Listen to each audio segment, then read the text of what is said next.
The Wedding Procession of the Rag Doll and the Broom Handle, and Who Was in It, by Carl Sandburg. Pictures by Harriet Pincus.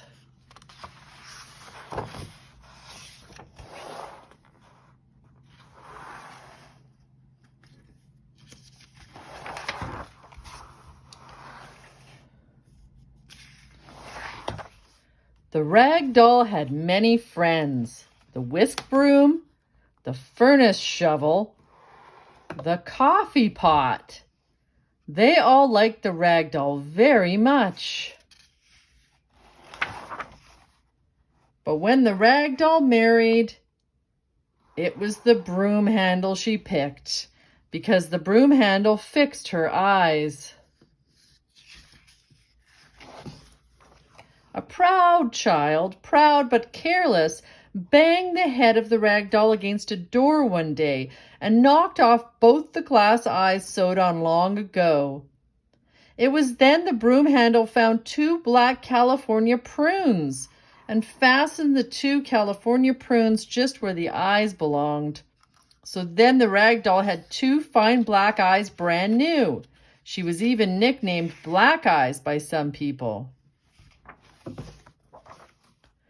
There was a wedding when the rag doll married the broom handle. It was a grand wedding with one of the grandest processions ever seen at a rag doll wedding. And we are sure no broom handle ever had a grander wedding procession when he got married. Who marched in the procession? Well, first came the spoon lickers. Every one of them had a teaspoon or a soup spoon, though most of them had a big tablespoon. On the spoons, what did they have? Oh, some had butterscotch, some had gravy, some had marshmallow fudge. Everyone had something slickery sweet or fat to eat on the spoon.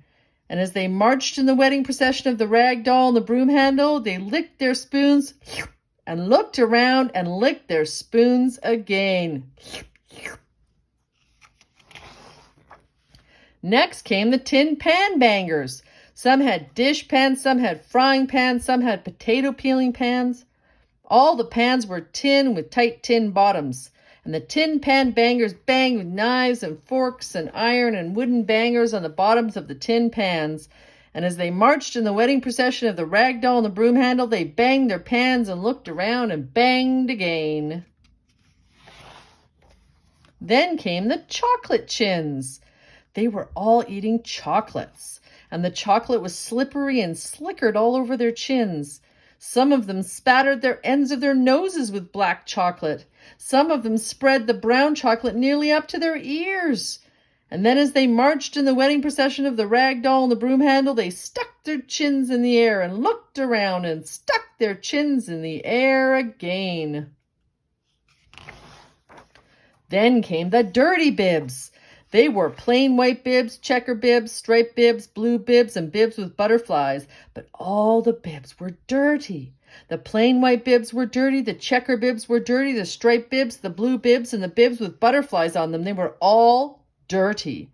And so in the wedding procession of the rag doll and the broom handle, the dirty bibs marched with their dirty fingers on the bibs, and they looked around and laughed, ha, ha, ha, and looked around and laughed again, hoo, hoo, hoo. Next came the clean ears. They were proud. How they got into the procession, nobody knows. Their ears were all clean. They were clean not only on the outside, but they were clean on the inside. There was not a speck of dirt or dust or muss or mass on the inside nor the outside of their ears. And so in the wedding procession of the rag doll and the broom handle, they wriggled their ears and looked around and wiggled their ears again. The easy ticklers were next in the procession. Their faces were shining. Their cheeks were like bars of new soap. Their ribs were strong, and the meat and the fat was thick on their ribs. It was plain to see they were saying, "Don't tickle me, because I tickle so easy." And as they marched in the wedding procession of the rag doll and the broom handle, they tickled themselves and laughed, ha, and looked around and tickled themselves again. The music was furnished mostly by the musical soup eaters. They marched with big bowls of soup in front of them and big spoons for eating the soup. They whistled and chuzzled and snozzled the soup, and the noise they made could be heard far up at the head of the procession where the spoon lickers were marching. So they dipped their soup and looked around and dipped their soup again. The chubby chubs were next. They were roly-poly, round-faced smackers and snoozers. They were not fat babies. Oh no, not fat, but just chubby and easy to squeeze. They marched on their chubby legs and chubby feet and chubbed their chubs and looked around and chubbed their chubs again. The last of all in the wedding procession of the rag doll and the broom handle were the sleepyheads. They were smiling and glad to be marching, but their heads were slimpsing down, and their smiles were half fading away, and their eyes were half shut, or a little more than half shut. They staggered just a little as though their feet were not sure where they were going. They were the sleepyheads, the last of all in the wedding procession of the rag doll and the broom handle. And the sleepyheads, they never looked around at all. It was a grand procession. Don't you think so?